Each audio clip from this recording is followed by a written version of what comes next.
अनुमितिविरोधित्वं तत्त्वं हेत्वाभाससामान्यलक्षणमिति हेत्वाभासलक्षणमिति प्रतिबन्धकता घटितं द्वितीयलक्षणम् उक्तमस्ति। तत्र अवश्यम् अनुमितिपदेन प्रकृतपक्षतावच्छेदकावच्छिन्नपक्षक प्रकृतसाध्यतावच्छेदकावच्छिन्नसाध्यक प्रकृतहेतुतावच्छेदकावच्छिन्न हेतुपरम् इति हेतुक अनुमितिपरमिति अवश्यं वक्तव्यम्। यदि तथा नोच्यते चेत् तर्हि इतः प्राक् दोषाः उक्ताः। एवं रीत्या विवक्षणेन दोषाः वारिताश्च। एवञ्च अनुमितिपदम् एतादृश अनुमितिपरमिति अवश्यं वक्तव्यम्। एवञ्च इदानीं कतिचन दोषाः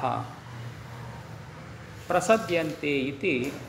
ग्रन्थः आरब्धः। तत्र प्रथमः दोषः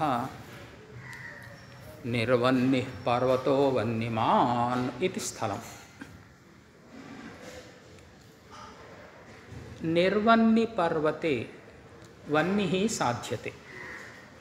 वन्यभाववति पर्वते वह्निः साध्यते। वस्तुतः वन्यभाववती इति नैव वक्तव्यं। वन्यभाववान् पर्वतः अप्रसिद्धः, किन्तु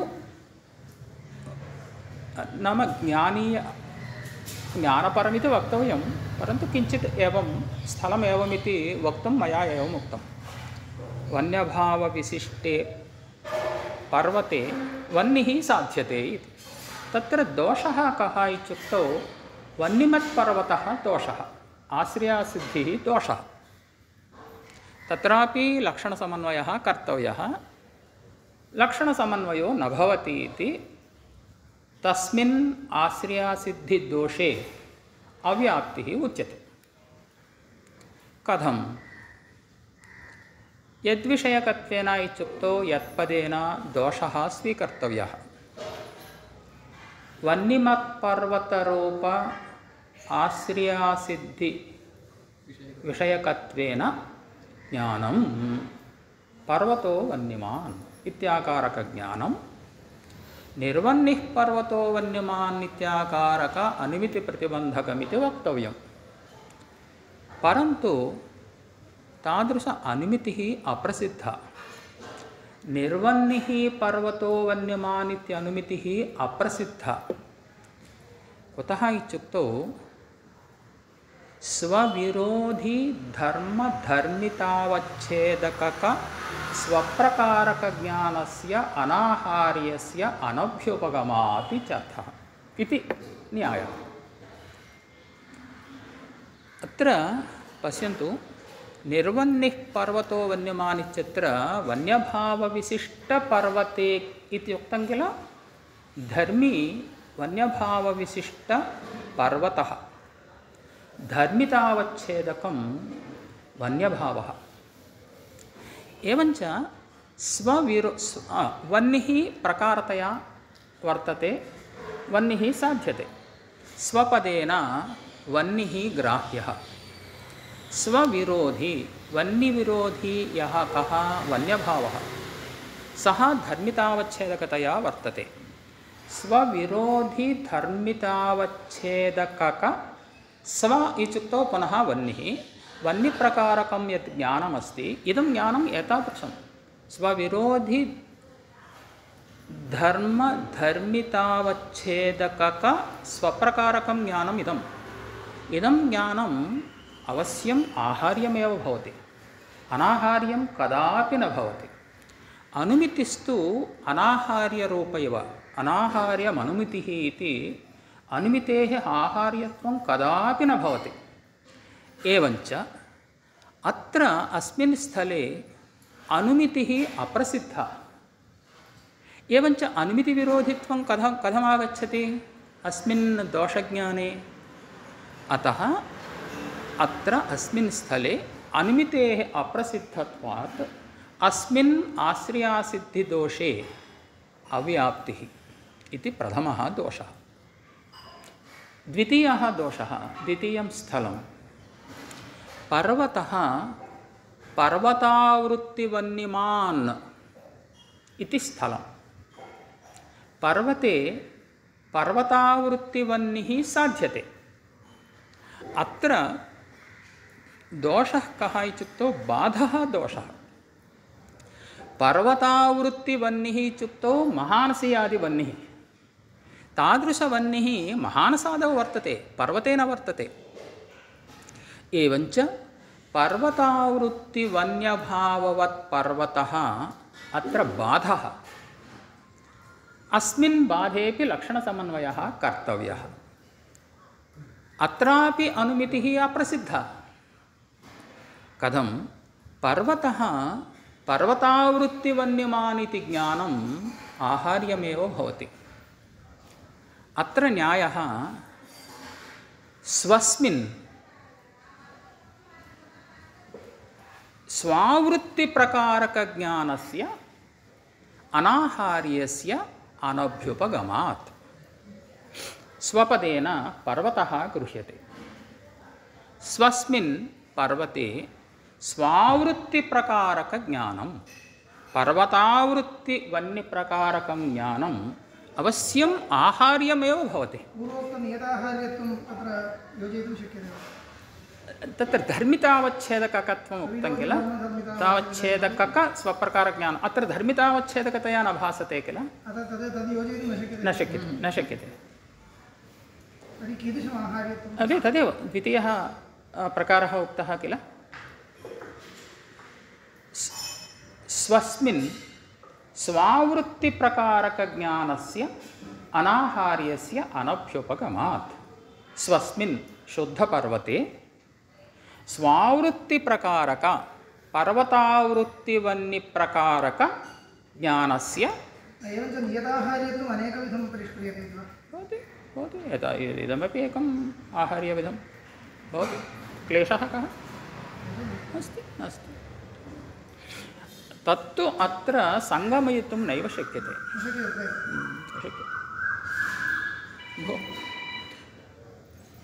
स्वस्मिन् पर्वते स्वावृत्तिपर्वतावृत्तिवन्यप्रकारकज्ञानस्य अनाहार्यस्य अनभ्युपगमात् पर्वतः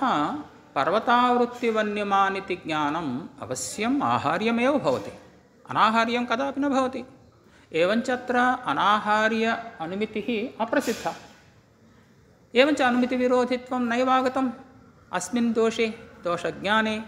अनुमितिविरोधित्वं नैवागतं। यत्पदेन दोषः ग्रहीतुं नैव शक्यते तत्त्वं दोषे नागतम्। अतः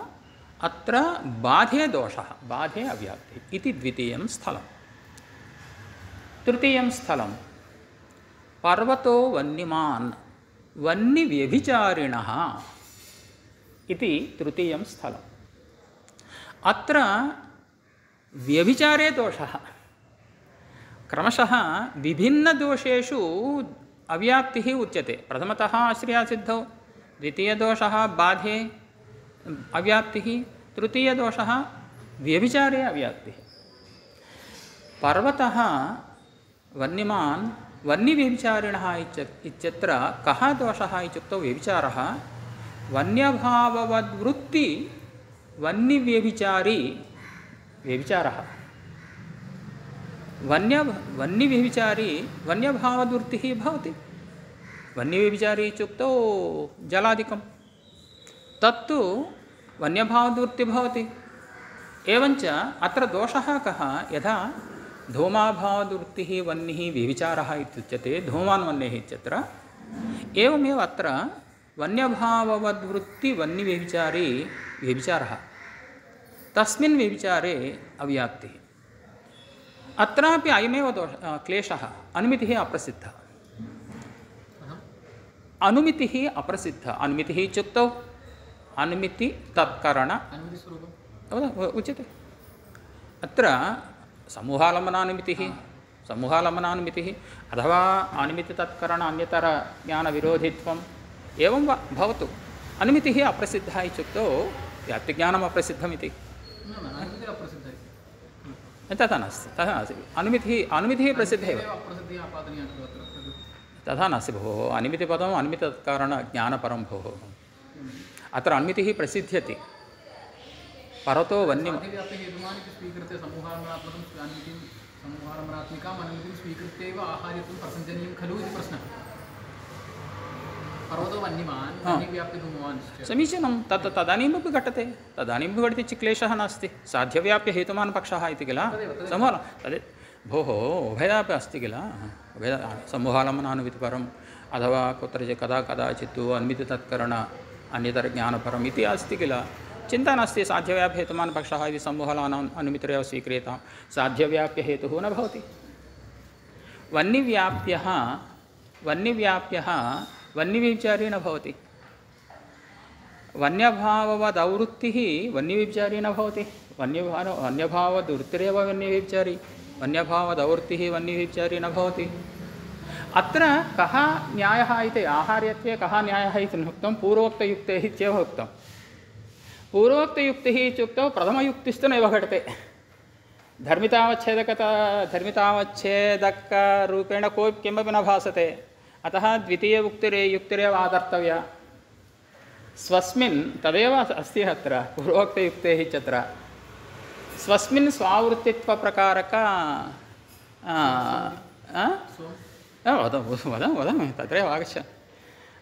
मया वक्तुं नैव शक्यते चेत् भवन्तः एव वक्तुं प्रभवन्ति पश्यामः पूर्वोक्तयुक्तेः इत्यस्ति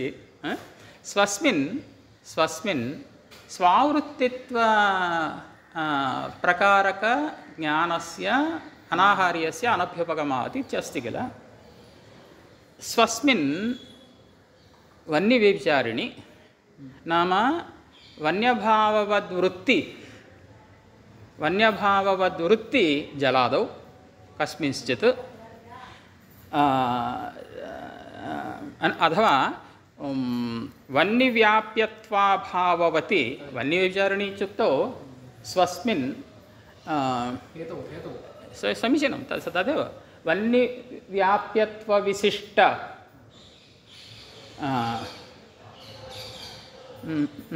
वन्यव्याप्यत्वाभावविशिष्ट जलादौ स्वस्मिन् स्वावृत्तित्वप्रकारक नाम वन्यव्याप्यत्वाभावाभावप्रकारक ज्ञानस्य अनाहार्यस्य मम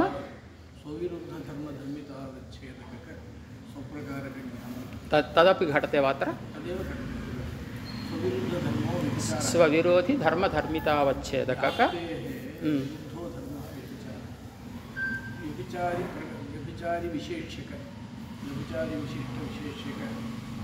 व्याप्यत्व प्रकारक ज्ञानम् आहार्यं व्यभिचारविशिष्टविशेषः व्यभिचारित्वम् इति मया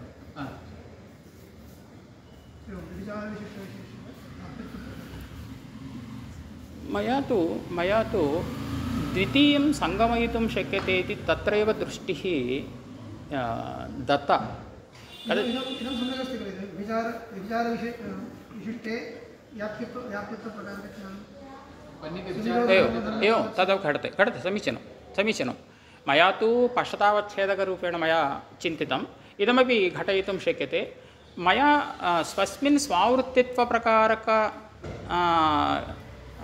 ज्ञानस्य अनाहार्यस्य अनभ्युपगमादिति घटते वा इति तदेव चिन्तितं मया घटते इति चिन्तितं पूर्वोक्तयुक्तेः इत्युक्तौ स्वस्मिन् स्वावृत्तित्वप्रकारकज्ञानस्य अनाहार्यस्य अनभ्युपगमादिति घटते वा पश्यामः स्वस्मिन् स्वावृत्तित्वप्रकार न घटते व्यभिचारवती व्यभिचारिणी स्वावृत्तित्वप्रकारक इति वक्तव्यं किल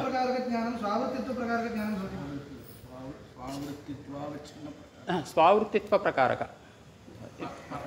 तथा नास्ति वा स्वावृत्तित्वावच्छिन्न स्वस्मिन् द्वितीयः कथमस्ति पर्वतः पर्वतावृत्तिवन्यमान् इति स्थलं स्वस्मिन् एकनिमिषं स्वस्मिन् पर्वते स्वावृत्तित्वप्रकारक इति मया उक्तं वा स्वावृत्ति पर्वतावृत्तिप्रकारक वृत्तिप्रकारक पर्वतावृत्तिप्रकारक एवं पर्वतावृत्तिमान् पर्वतः पर्वतावृत्तिमान् वृत्तित्वं प्रकारतया न भासते वा वृत्तित्वमपि प्रकारतया वृत्तौ वृत्तित्वं प्रकार एवं तत्र वृत्तित्वं प्रकार भासते ग्रन्थे एवं भ्रमेण दृष्टं वा स्वस्मिन् न्याय आकारः एवं स्वस्मिन् स्वावृत्तिप्रकारक इति वा स्वावृत्तित्वप्रकारक इति नास्ति वा प्रकारतया भासते समीचीनं स्वस्मिन् न भासते इति स्वावृत्तित्वावच्छिन्नप्रकारकज्ञानस्य अनाहार्यस्य अनभ्युपगमः समीचीनम् इदं न घटते वा प्रकृते पर्वतः वन्यमान् वन्यविचारिणः इत्यत्र घटते नैव घटयितुं शक्यते वा स्वस्मिन् इत्युक्तौ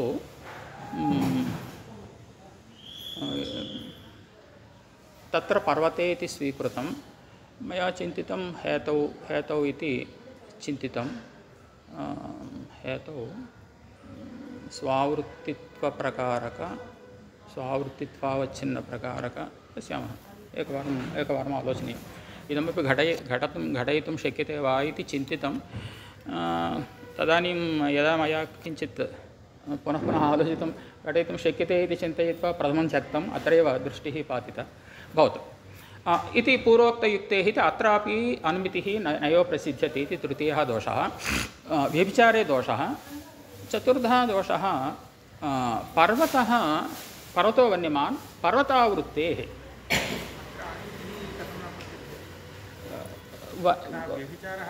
वन्यव्यभिचारिणी वन्यव्याप्यत्वं नास्ति किल समूहालम्बनात्मक-अनुमितिः अप्रसिद्धः साध्यव्यापहेतुमान् पक्षः इति अनुमितिपदं समूहालम्बन अनुमितिपरम् इति उक्तम् अथवा तनुमिति तत्करण अन्यतरज्ञानस्य प्रतिबन्धकम् इति अस्ति तत्करणम् अप्रसिद्धम् इति व्याप्तिज्ञानम् अप्रसिद्धम् इति चतुर्थस्थलं पर्वतः वन्यमान् पर्वतावृत्तेः पर्वतावृत्तिमत् पर्वतावृत्त्यभाववत् पर्वतः स्वरूपसिद्धिः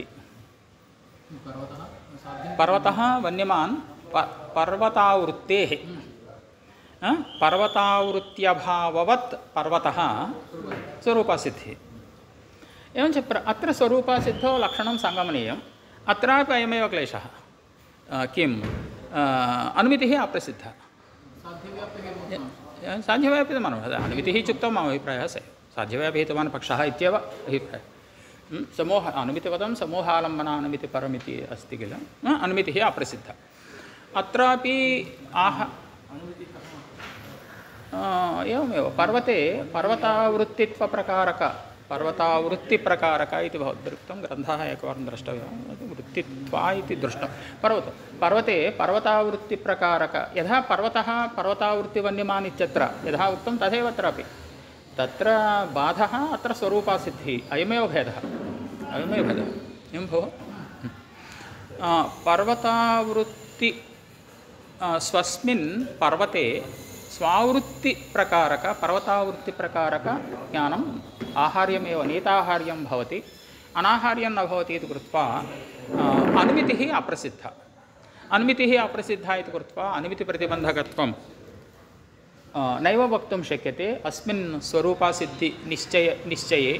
अनुमितिप्रतिबन्धकत्वं नैव वक्तुं शक्यते अतः स्वरूपसिद्धौ दोषः इति चतुर्षु स्थलेषु भिन्नभिन्नस्थलेषु अनुमित्यप्रसिद्धिनिबन्धनः दोषः अव्याप्त्यात्मकः दोषः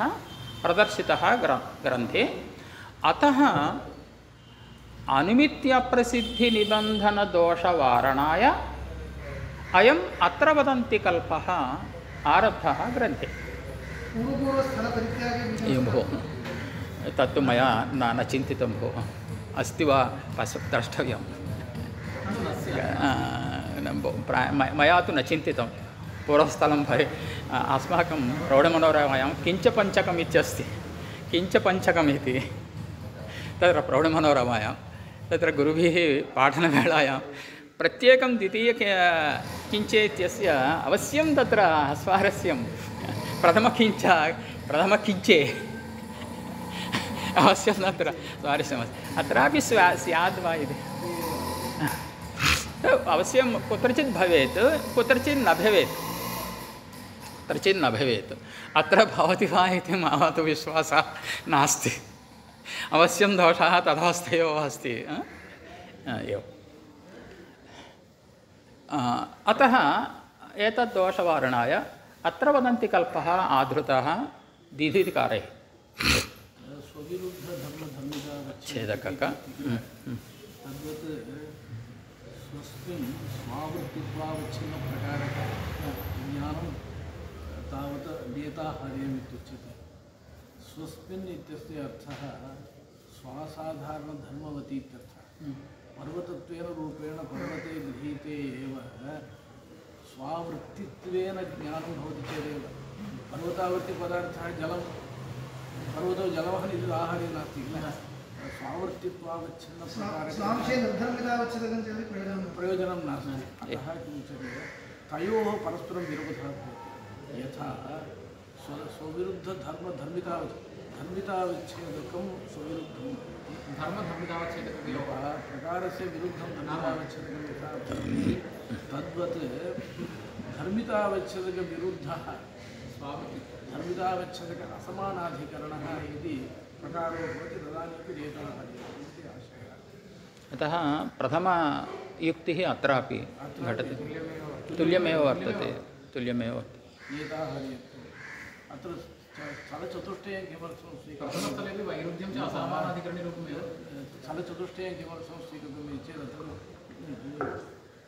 भवानेव पृच्छतु अहं वदामि स्थलचतुष्टयं किमर्थम् उक्तम् इति चेत् स्थलद्वयम् अन्तिमस्थलद्वयं परामर्शे आहार्यत्वसम्पादनार्थं परामर्शे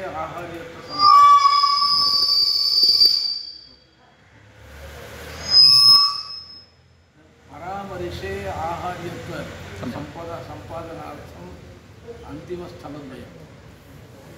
प्रथमस्थलद्वयं तावत् अनुमितौ आहार्यत्वसम्पादनार्थं नेताहार्यत्वं तु द्विविधं भवति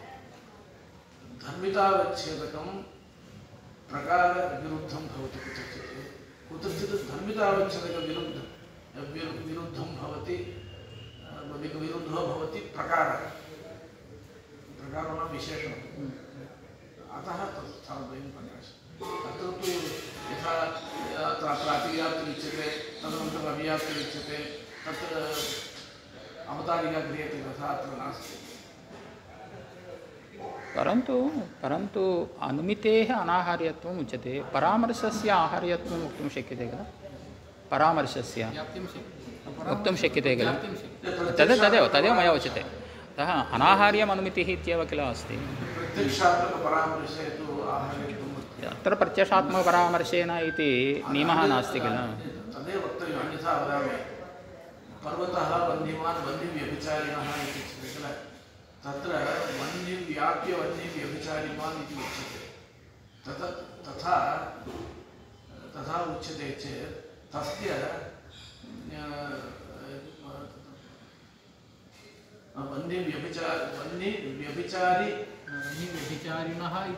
वह्निव्यभिचारिणः इति हेतुः किल वह्निव्यभिचारी इति किल तत्र दोषः वक्ष्यते तादृशज्ञानं कुत्र प्रसिद्ध्यति प्रत्यक्षात्मकज्ञानमेव प्रसिद्ध्यति अनुमितिः अनुमितिर्नास्ति घटो घट इति शाब्दबोधोऽपि नास्ति घटो घट इति शाब्दबोध इत्यत्र शाब्दबोधोऽपि घटो वर्तते वै कथं भवति वह्निव्यभिचारिमान् इत्युक्तौ व्यभिचारी शब्द द्वितीय व्यभिचारी शब्दः केवलम् अभाववृत्तित्यर्थको न तस्य अनावश्यकत्वात् अव्यावर्तकत्वात् द्वितीयव्यभिचारी शब्दोऽपि वह्निव्यभिचारी इत्यर्थकः एव भवति अतः वह्निव्यभिचारी व्यभिचारी इति वक्तव्यं किल वह्निव्यभिचारी कथं ज्ञानं प्रत्यक्षात्मकबाधज्ञानं प्रत्यक्षात्मकव्यभिचारज्ञानमेव स्वीकर्तव्यं प्रत्यक्षे तावत् घटो घट इति प्रत्यक्षं स्वीक्रियते तत्रापि विप्रतिपत्तिरस्ति घटो घट इति प्रत्यक्षमस्ति वा अथवा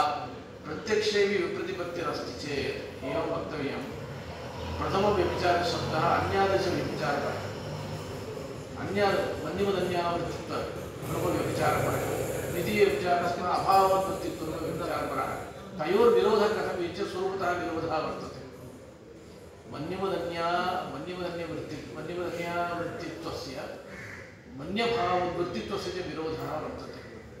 कथं विरोधः तदभावावच्छेदकधर्मविधया तत्र विरोधसम्पादनं कर्तव्यं साक्षादपि विरोधः वर्तते प्राचीनवते प्राचीनास्तावत् समानप्रकारकत्वादिकं न स्वीक्रियते यदि अपेक्षन्ते तदानीमपि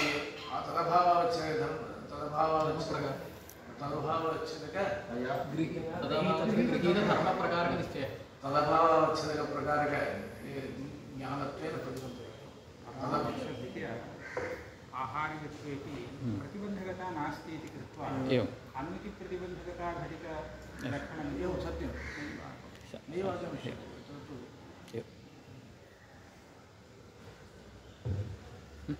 उपरि एवञ्च एतादृशदोषवारणाय दीधिधिकारैः अत्र वदन्ति कल्पः आदृतः तत्र एवमस्ति अत्र वदन्ति कल्पः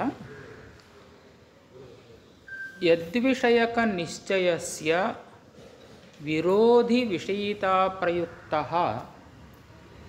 तदुत्तरम् अनुमितौ अनाहार्यमानसज्ञाने वा पश्यतावच्छेदकविशिष्टपक्षे साध्यतावच्छेदकविशिष्टसाध्यवैशिष्ट्यावगाहित्वा साध्यतावच्छेदकविशिष्टसाध्यनिरूपितव्याप्तिवैशिष्ट्यावगाहित्वा उभयाभावः व्याप्तिविशिष्टहेतुवैशिष्ट्यावगाहित्वा उभयाभावः तत्त्वम् इति अत्र वदन्ति कल्पः आदृतः सामान्यतः अव्याप्तिवारणम् एवं भवति अत्र निर्वन्ये पर्वतो वन्यमान् इत्यस्ति किल समीचीनं तत्र अनुमितिः अप्रसिद्धा भवति अनुमितिः अप्रसिद्धा चेत् निग्रहस्थानमेव भवितुमर्हति अपार्थकमिति निग्रहस्थानं भवति निर्वन्ये पर्वतो वन्यमान् इति कश्चित् ब्रूते चेत् अपार्थकमिति निग्रहस्थानेन निगृहीतो भविष्यति तर्हि किमर्थमिदम् उक्तं चेत् तत्र विग्रहाधर्यमेव उक्तमस्ति निर्वन्यत्वेन पर्वते वन्यसाधने धूमो दुष्टः इति व्यवहारबलात् तत्र दुषधात्वर्थः निरूपणीयः हेत्वाभासत्वं वक्तव्यम् एव समीचीनं सामान्यतः निर्वन्यः पर्वतो वन्यमान् इत्यत्र वन्यमत्पर्वतरूप आश्रयासिद्धौ लक्षणसमन्वयः अव्याप्तिः वार्यते लक्षणसमन्वयः भवति यत्पदेन आश्रयासिद्धिः स्वीकर्तव्या दोषः यद्विषयकनिश्चयस्य विरोधिविषयिता इत्युक्तौ अस्य आश्रयासिद्धिनिश्चयस्य या विरोधिविषयिता अस्ति वन्यमत्पर्वतविषयिता अस्ति अतः पर्वतो वन्यभावान् इति ज्ञानं प्रति पर्वतो वन्यमान् इति ज्ञानं प्रतिबन्धकं विरोधिज्ञानम् अतः इयं विषयिता विरोधिविषयिता अस्ति यद्विषयकनिश्चयस्य निश्चयसम्बन्धिनी या विषयिता अस्ति तत्प्रयुक्तः तदुत्तरं तत्पदेन पुनः स एव निश्चयः ग्राह्यः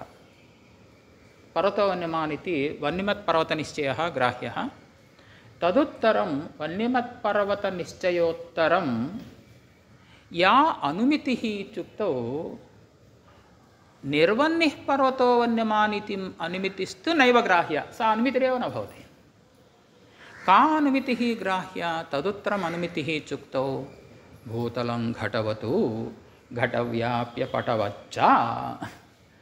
इत्यादि अनुमितये एव ग्राह्यः एवञ्च तदुत्तरम् अनिमितौ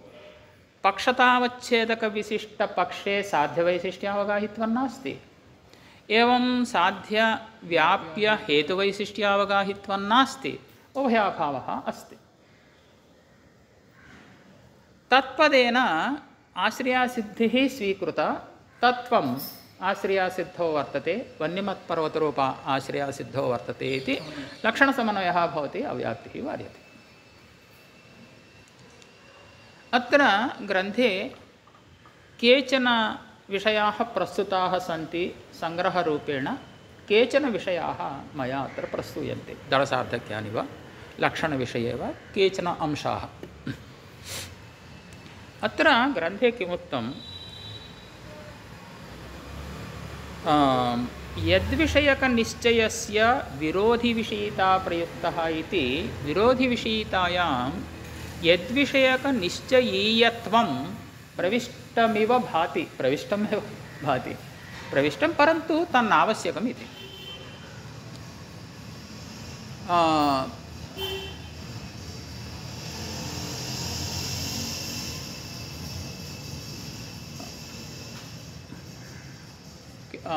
तत्र तज्ज्ञानीयविषयितायाः तज्ज्ञानानं स्वपूर्ववृत्तिज्ञानीयविषयितायाः स्वानन्तरोत्पन्नज्ञानं एवमेव इदमपि इयमपि पङ्क्तिः अस्ति। तज्ज्ञानस्य तज्ज्ञानानन्तर तज्ज्ञानी तदेव मया उक्तम्, अत एव तज्ज्ञानीयविषयितायाः स्वानन्तरोत्पन्नज्ञाननिष्ठ तथा नास्ति भोः, तथा नास्ति। तज्ज्ञाननिष्ठप्रतिबन्धकतावच्छेदकविषयिताय समीचीनं स्वनिष्ठप्रतिबन्धकतावच्छेदकविषयितायाः स्वानन्तरोत्पन्नज्ञाननिष्ठप्रतिबद्धतावच्छेदकधर्माभावप्रयोजकत्वात्। समीचीनं।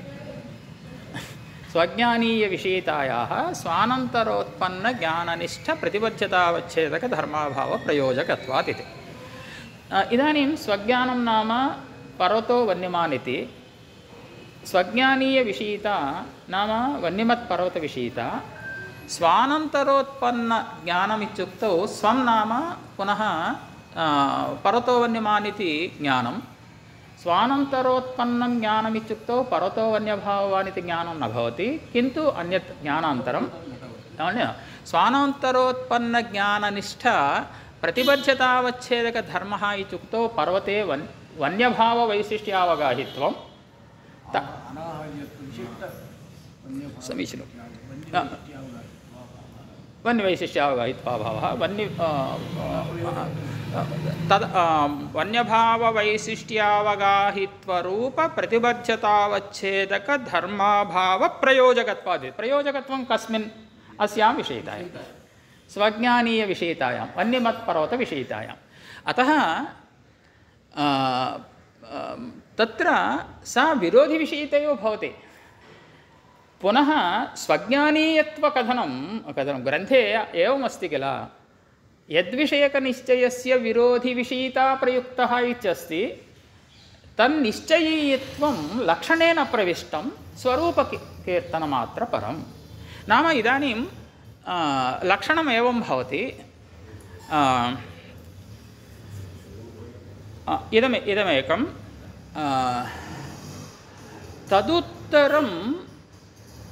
तदुत्तरम् अनुमितौ अनाहार्यमानसज्ञाने वा उभयाभावः इत्युक्तं किल। तत्पदं ग्रन्थे यथाश्रुतग्रन्थे तत्पदं तादृशनिश्चयपरं, तदुत्तरमिति द्वितीयाविभक्तिः। प्रथमतः प्राक् क्रियाविशेषणानां कर्मत्वं क्लेवता च इति क्रियाविशेषणत्वात् द्वितीयाविभक्तिः।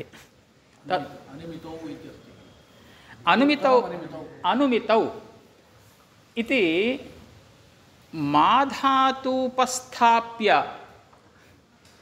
अनुमितिक्रियायां विशेषणम् उत्तरपदार्थः विशेषणम्, अतः तद्वाचक उत्तरपदात् द्वितीया। एवं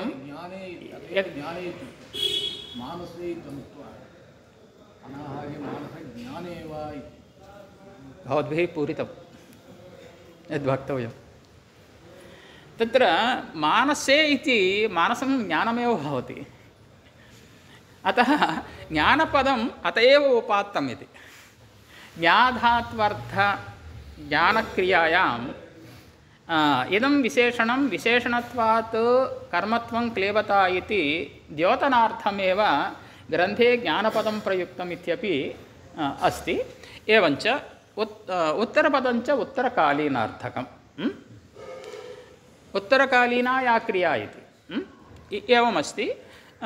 इदमेकं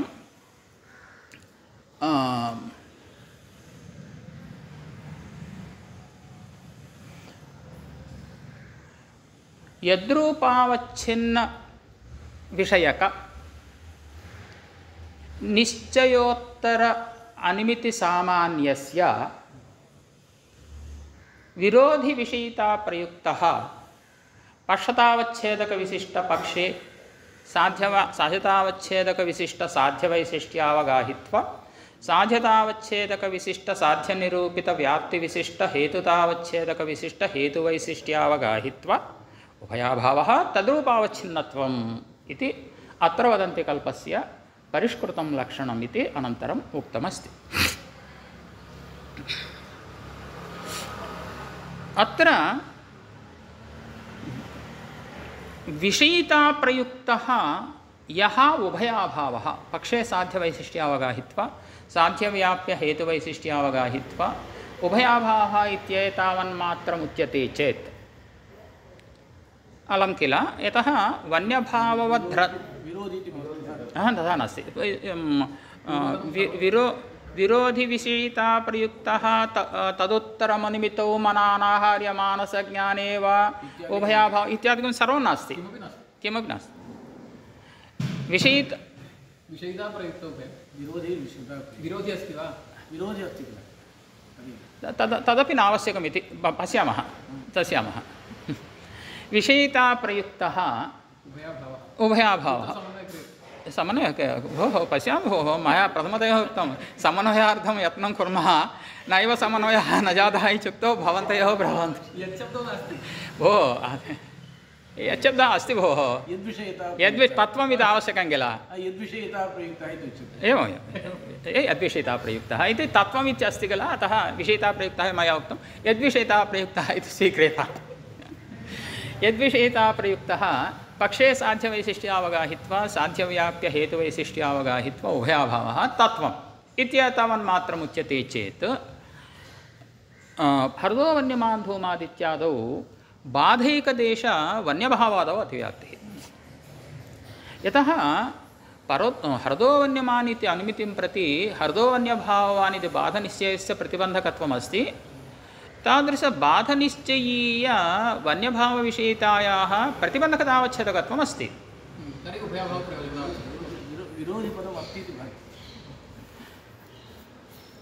मया तु नावश्यकमिति चिन्तितं अत एव विरोधिविषयिता भवति एतादृशी विषयिता बाधज्ञानीया विषयिता प्रयोजकविषयिता भवति यतः प्रतिबन्धकतावच्छेदकत्वात्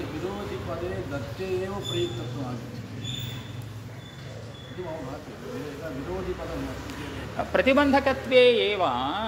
एवं तत्र प्रयोजकत्वे एव विरोधित्वम् आगच्छति इति विषयितायाः उभयाभाव प्रयोजकत्वं तु नास्ति प्रतिबन्धकत्वे सत्येव आगच्छति भोः अर्थाल्लब्धमिति चिन्तितं मया परन्तु इदं सर्वं मास्तु भवदुक्तरीत्या तद् ग्रन्थे एव अस्ति मया स्वयं नोक्तं ग्रन्थे एव अस्ति तत्र यद्विषयिता प्रयुक्तः इत्यवस्ति प्रयोजकत्वं कदा आगच्छति अस्याः विषयितायाः उभयाभावप्रयोजकत्वं कदा आगच्छति अस्य ज्ञानस्य एतादृशविषयिताशालिज्ञानस्य प्रतिबन्धकत्वे एव किल प्रयोजकत्वम् आगच्छति अतः विरोधित्वं नावश्यकमिति भाति नापेक्षते नास्ति परिष्कृतलक्षणे तु किञ्चित् सार्थक्यं विरोधि एवं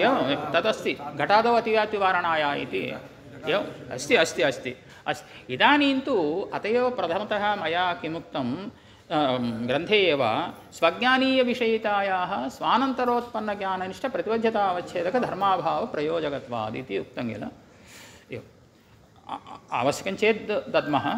आवश्यकं नास्ति इति मया चिन्तितं पश्यामः अथवा इदानीम् एवञ्च हृदोऽन्यभावान् इति बाधज्ञानीयवन्यभावविषयिता प्रतिबन्धकतावच्छेदकविषयिता जाता एवञ्च तस्या अपि उभयाभावप्रयोजकत्वम् अस्ति एवञ्च विषयितापदेन यद्विषयिताप्रयुक्तः यद्विषयितापदेन वन्यभावविषयिता स्वीक्रियते हृदोऽन्यभावान् इति ज्ञानीयवन्यभावविषयिता वन्यभावविषयिता प्रयुक्तः पक्षे साध्यवैशिष्ट्यावगाहित्व साध्यव्याप्यहेतुवैशिष्ट्यावगाहित्व उभयाभावः जातः तत्त्वं वन्यभावे आगतम् अतः वन्यभावस्य दोषत्वापत्तिः अतः किमुक्तं यद्रूपावच्छिन्नविषयिता प्रयुक्तः इति उक्तम् अस्ति आगच्छति क्रमशः तत्रैव आगच्छामि यद्रूपावच्छिन्नविषयिता इत्युक्तौ नाम यादृशविशिष्टविषयकनिश्चयीयविषयिता इति अभिप्रायः नाम वन्यभावदृढत्वावच्छिन्न यद्रूपपदेन वन्यभावदृढत्वं ग्राह्यं वन्यभावदृढत्वावच्छिन्नविषयिता प्रयुक्तः उभयाभावः इति यद्रूपदेन वन्यभावदृढत्वं ग्राह्यमिति परन्तु इदानीम् आवश्यकं नास्ति सामान्यपदनिवेशेनैव विषयिता सामान्यप्रयुक्तः उभयाभावः इत्यनेनैव किम् अतिव्याप्तिवारणं भवति यतः वन्यभावविषयिता इत्युक्तौ विषयिता सामान्यं एवं विषयिता सामान्यमित्युक्तौ हृदो वन्यभाववान् इति ज्ञानीयवन्यभावविषयिता यथा भवति एकनिमेषं एकनिमेषं भोः समापयामि समय अनन्तरं पुनः प्रश्नः अस्ति चेत् अवश्यं पुनः विचार नै समीचीनं तदपि वदामि एवं तदेव वन्यभावत्वावच्छिन्नविषयिता पुनः लभ्यते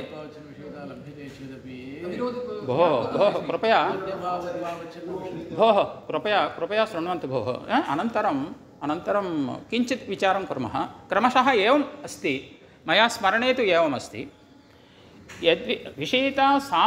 सामान्यपददानेनैव अव्याप्तिः वार्यते किल अव्याप्तिः न अतिव्याप्तिः वार्यते किल यतः अन्यभावविषयिता सामान्यमित्युक्तौ हृदोऽन्यभावान् इति ज्ञानीयवन्यभावविषयिता यथा भवति शुद्धवन्यभावः इति ज्ञानीयवन्यभावविषयिता अपि भवति तत्प्रयुक्तत्वम् उभयाभावे नास्ति एवञ्च सामान्यपदनिवेशेनैव भवति किल यद्रूपावच्छिन्नविषयिता प्रयुक्तः इति किमर्थं तत् प्रयोजनं भवति वा इत्युक्तौ तत्र किमुक्तं तत्र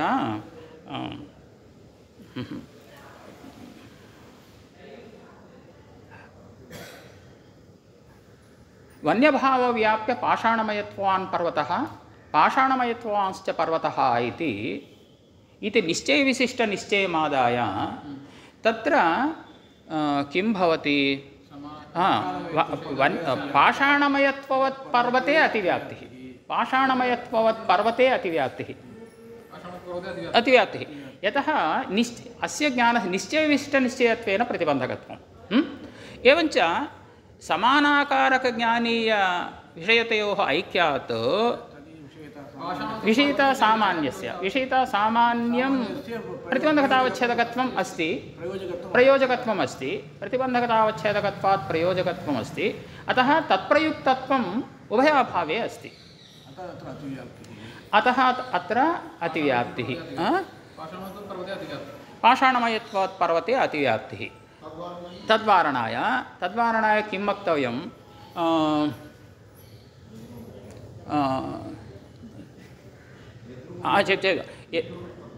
यद्रूपदनास्ति समीचीनं तत्तु सार्थक्यम् अन्यदस्ति यद्रूपावच्छिन्नविषयिता सामान्य तदुत्तरं सामान्यपदं किं भोः यद्विषयता इत्यनेन अनुमिति एकनिमिषम् अनुमिति सामान्यस्य यद्रूपावच्छिन्नविषयता सामान्य इत्यत्र यद्रूपावच्छिन्ने इत्यथवा अनिवेशे वन्यभावविशिष्टघटस्य च आगच्छति भो तद् आगच्छति मया इतः प्रागेव उक्तं तद् मया इदम् उक्तं मया सार्धक्यान्तरमस्ति वदामि इत्युक्तं तद् आगच्छति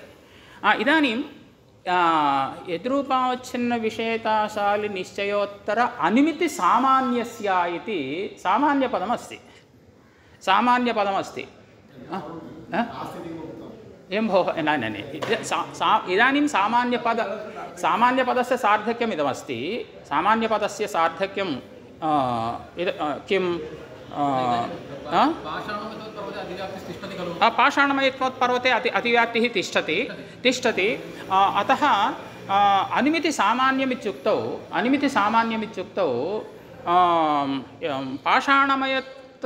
पाषाणमयत्ववत् पर्वतत्वावच्छिन्नविषयताशालि निश्चयाव्यवहितोत्तर अनुमितिसामान्यमित्युक्तौ पर्वतो वन्यभाववान् इति ज्ञानमपि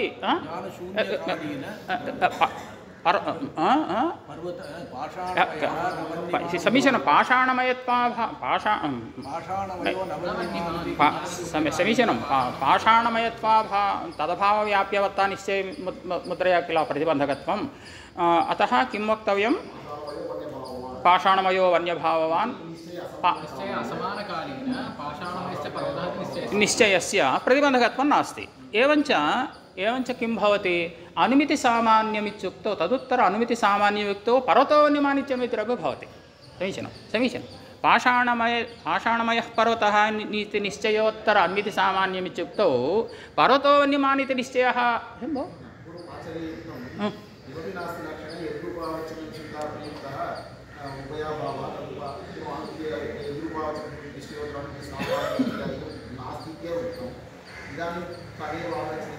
नै तर्हि मध्ये एकं सार्थक्यं वक्तव्यमासीत् तर्हि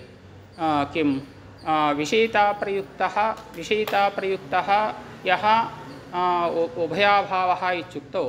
विषयिताप्रयुक्तः यः उभयाभावः इत्युक्तौ एकदेशे वन्यभावादौ अतिव्याप्तिः अतः इदं सर्वं निवेष्टव्यं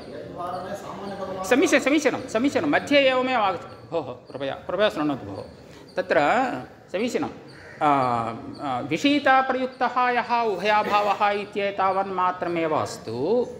तदुत्तरमनुमितो अनाहार्यमानसज्ञाने एव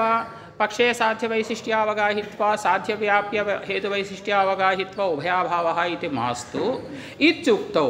विषयिताप्रयुक्तः यः उभयाभावः इत्युक्तौ किं भवति एकदेशे वन्यभावे अतिव्याप्तिः अतः किमुक्तं तदुत्तरमनुमितौ अनाहार्यमानसज्ञाने एव उभयाभावः इत्युक्तम् इदानीं वन्यभावविषयकनिश्चयोत्तर अनुमितौ उभयाभावः नास्ति इति कृत्वा अतिव्याप्तिः वारिता एव तत्र इदानीं मध्ये एका शङ्का आगता समीचीनम् इदानीम् एकदेशीय वन्यभावे अतिव्याप्तिवारणाय तत्सर्वं निवेष्टव्यमिति समीचीनमस्ति तस्य सर्वस्य अन्वेषे एकदेशीय वन्यभावादौ अतिव्याप्तिः अतः एकदेशीय वन्यभावादौ अतिव्याप्तिवारणाय तदुत्तरमनुमितो अनाहार्यमानसज्ञाने वा पश्ये साध्यवैशिष्ट्यावगाहित्वा साध्यव्याप्य हेतुवैशिष्ट्यावगाहित्वा उभयाभावः इति दलं निवेशनीयम् इत्युक्तं मध्ये अवान्तरशङ्का का आगता तत्र विषयिताप्रयुक्तः उभयाभावः इत्यत्र एवमेव अस्तु तत्सर्वं मास्तु सामान्यपदम् अत्र निवेश्यते विषयितसामान्यप्रयुक्तः उभयाभावः इत्येव निवेश्यते तदानीं समीचीनं तदानीं पाषाणमयत्वात्पर्वते अतिव्याप्तिः अतः सद्वारणाय इदं सर्वम् अवश्यं निवेशनीयम् इति उपसंहारः कृतः तस्य सार्थक्यस्य उपसंहारः कृतः तदुत्तरमन्वितो अनाहार्यमानसज्ञाने वा पक्षे साध्यवैशिष्ट्यावगाहित्वा साध्यव्याप्य हेतुवैशिष्ट्यावगाहित्वा उभयाभावः तदेव आरब्धं मया तदेव उपसंहर्तव्यं मया तद् नोपसंहृतं मया तदेव उपसंहर्तव्यं समीचीनमस्ति अत्र इदमेकं सार्थक्यं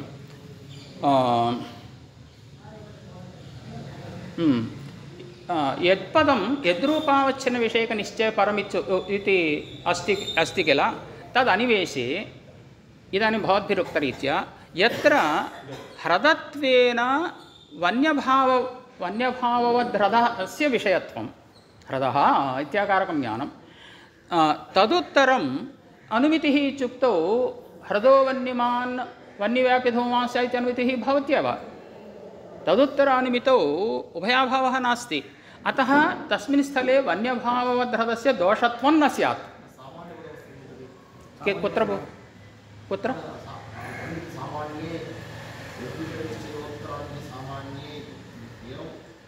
अत्रैव आगच्छति इदानीं कृपया शृण्वन्तु अनन्तरमेव आगच्छति इदानीम् एवञ्च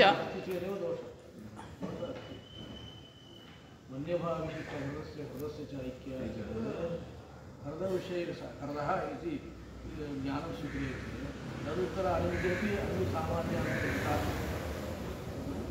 सा च अनुमितिः हृदौ वन्यमान् अत्रापि भोः कृपया शृण्वन्तु भोः तत्र मध्ये यदि विच्छेदः भवति तदानीं कृपया वदन्तु इदानीं किं जातं यत्पदं यद्रूपावच्छिन्न यद्विषयकनिश्चयः अस्ति किल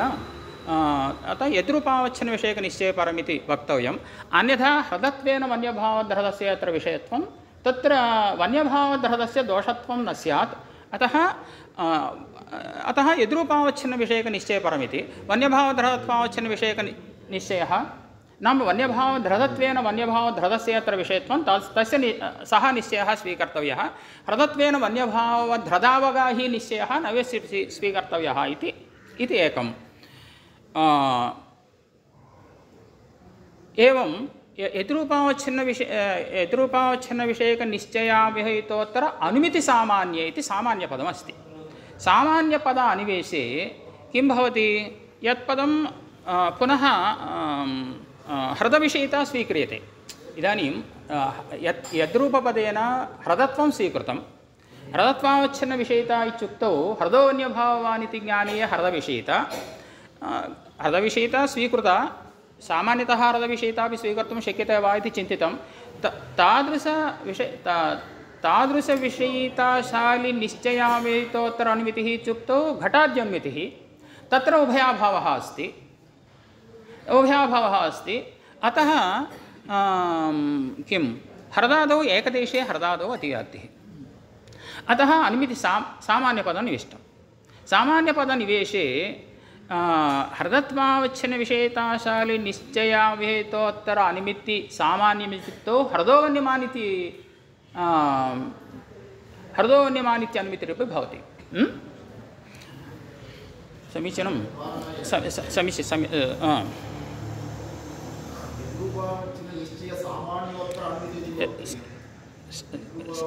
सामान्यपद अनिवेशे पुनः वदामि पुनः अन्यथा उक्तं वा अन्यथा वदामि पुनः कृपया शृण्वन्तु सामान्यपद अनिवेशे समीचीनं वन्यभावध्रदस्य दोषत्वानुभवतिः पूर्वोक्तदोषः एव दोषः अनुवर्तते अत्र अत एव ह्रदो वन्यभावान् इति ज्ञानीय ह्रदविषयिता स्वीकृता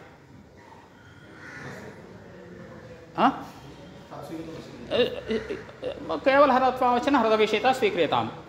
ह्रदत्वावच्छिन्न ह्रदविषयिता स्वीक्रियतां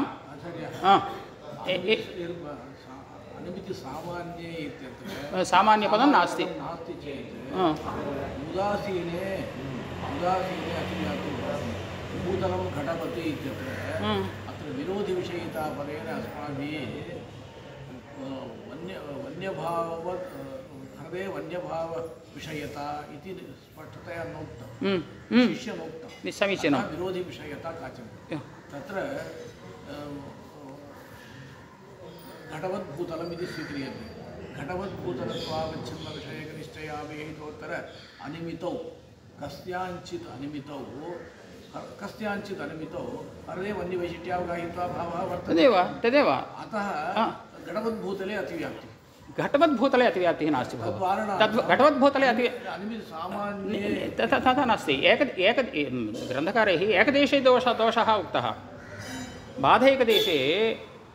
हरदादौ दोषः यतः कुतः इत्युक्तौ कथम् इत्युक्तौ हरदादिविषयक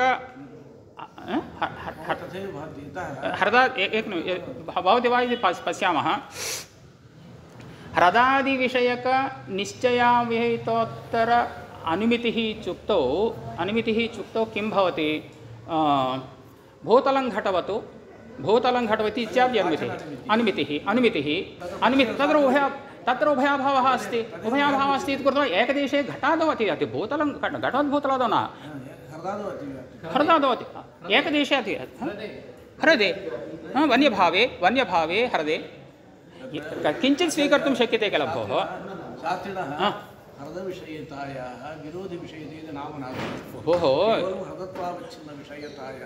अत एव वन्यभावे एकदेशे अतिव्याप्तिः कथं स्वीकृता इतः प्राक् कुतः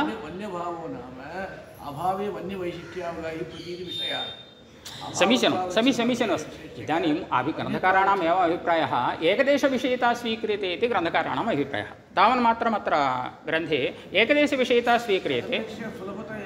ग्रन्थकारैः एवम् उक्तं तत्र तद्विषयकनिश्चयोत्तरं घटाद्यनुमितिः स्वीक्रियते तत्र उभयाभावः अस्ति एकदेशे पुनः अतिव्याप्तिः अतः अनुमितिसामान्यं नाम ह्रदोवन्यमानित्यन्वितिरेव भवति ह्रदादिविषयकनिश्चयोत्तरम् अनुमितिः इत्युक्तौ ह्रदोवन्यमानित्यन्वितिरेव भवति तत्र उभयाभावः नास्ति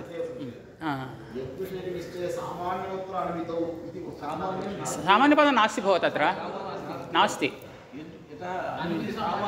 एवं पदं नास्ति तत्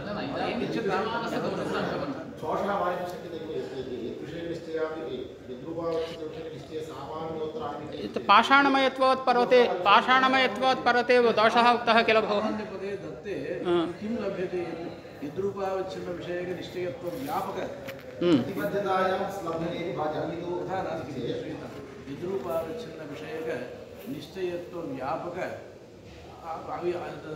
अव्यहितोत्तरत्वम् इति लभ्यते निश्चयाव्यहितोत्तर यद्रूपावच्छिन्नविषयक निश्चयत्वं व्यापकं प्रतियोगिताक अव्यहितोत्तरत्वाश्रय अनुमितौ इति लभ्यते एवं किल तावता कथं वारणम् अत्र कृपया समाप्यां भोः अत्र सामान्यपदं नास्ति ग्रन्थे तु अन्वितसामान्यस्य तत्रैव अस्ति एकपदं भवद्भिरुक्तं तत्र सामान्यपदम् अन्वेष्य अत्रैव सामान्यपदमिति किञ्चित् अनन्तरं विचारयामः भोः समापयामि ग्रन्थे तु नास्ति इति ग्रन्थरीत्या किञ्चित् उक्त्वा समापयामः अनन्तरम् एकं सार्थक्यं यद्विषयकनिश्चयस्य यदा नाशः ह्रदोवन्यभाववानित्याकारकनिश्चयस्य यदा नाशः भवति तदुत्तरम् अनुमितौ इत्युक्तौ ह्रदोवन्यमानित्याकारकन्मितिः भवति तत्र उभयाभावः नास्ति एवञ्च पुनः ह्रदोवन्यमानित्यत्र वन्यभावधृतस्य दोषत्वानुपपत्तिः दोषः अतः तदुत्तर अव्यहितोत्तरमित्यर्थः अव्यहितोत्तरं ह्रदोवन्यमानित्यनुमितिः नैव जायते इति नैव दोषः एवं ह्रदोवन्यभावानिति निश्चयात् पूर्वं ह्रदोवन्यमानित्यनुमितिः जायते तत्र च उभयाभावः नास्ति इति कृत्वा पुनः वन्यभावधृतस्य दोषत्वानुपपत्तिः अतः उत्तरपदं तदुत्तरं तु तदव्यहितपूर्वं जायेत ह्रदोवन्यमानित्यनुमितिः तदव्यहितोत्तरं तु ह्रदोवन्यमानित्यनुमितिः नैव जायते इति कृत्वा तत्र घटाद्यनुमितये एव जायन्ते तत्र उभयाभावः अस्ति इति कृत्वा समन्वयः भवति एवम् अनन्तरं किमुक्तं अव्यहितोत्तर एवं अनुमितौ इत्यस्ति यदा कस्यापि वन्यभावधृतविषयकनिश्चयोत्तरं कस्यापि अनुमितिः न जाता तत्र अनुमितिः अप्रसिद्धा इति कृत्वा उभयाभावः नैव शक्यते बाधे लक्षणसमन्वयः न भवति इति कृत्वा अनाहार्यमानसज्ञाने वा इति द्वितीयः कल्पः आदृतः तत्र मानसज्ञानम् इत्युक्तौ दोषविशेषाजन्यं ज्ञानम् अनाहार्यम् आहार्यं स्वीकृत्य पुनः दोषवारणाय अनाहार्यत्वं दोषविशेषजन्य शङ्खः पीतः शङ्खत्वादित्युक्त इत्यत्र पीतत्वाभावात् शङ्खे पुनः बाधे अव्याप्तिवारणं यतः तत्र दोषविशेषात् शङ्खः पीतः इति अन्वितिरेव जायते तत्र उभयाभावः नास्ति अतः पीतत्वाभाववत् शङ्खे बाधे अव्याप्तिवारणाय दोषविशेषाजन्यत्वं निविष्टमिति एतावदुक्त्वा मया अत्र विरम्यते प्रणामः अत्र कश्चन अंशः वर्तते मूले एव एवं मूले एव बहवः विशेषाः सन्ति भवति निर्वह्निः पर्वतो इत्यत्र आहार्यमेव किल प्रयोजकत्वं कथम् आगच्छति इति व्यापकाभावप्रयोजकस्य व्याप्याभावप्रयोजकत्वमपि पूर्वं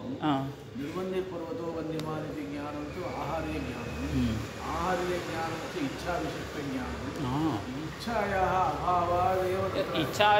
इच्छासामग्र्यभावस्यैव प्रयोजकत्वमस्ति तत्प्रयुक्तत्वमस्ति न तु विषयिताप्रयुक्तत्वमेव नास्ति विरोधिविषयिताप्रयुक्तत्वं कथं भवति इति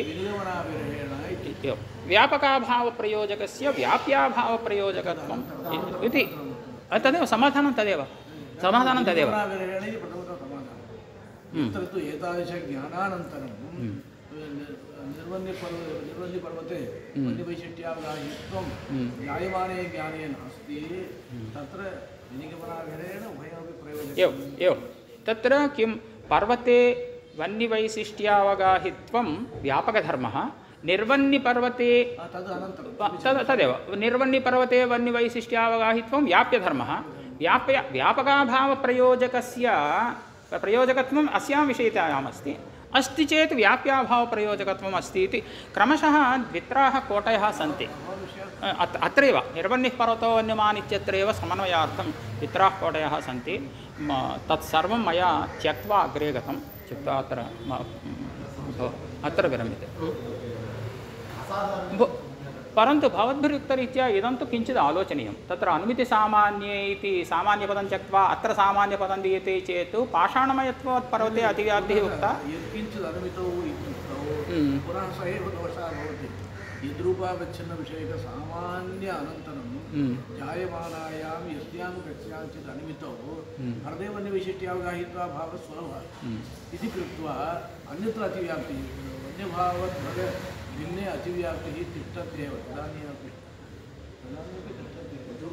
कृष्णस्य सामान्यकृत्या वन्यभावनिश्चयः तमुत्र चेत् भूतं करोति इत्याकारः तत्र पक्षसामयिकाभावः अस्ति तभावः तद्वारा अमृतस्य सामान्यं तर्हि सामान्यान्तर्गतः भवति भवति तत्र उभयभावः नास्ति इदं तु निश्चयसामान्यपुरुषकार्यपि वादुं शक्यते यद्रूपावचननिश्चये सामान्यम् इत्युक्ते तदो वन्यभावान् इत्यपि निश्चयोपि आगच्छति यद्रूपावचननिश्चये वन्यभावनिश्चये उदासीने अतिव्याप्तिः यदा उच्यते उदासीनविषयकनिश्चयत्व सामान्ये वन्यभावान् इत्यपि अन्तर्गतः अस्ति एतदनन्तरं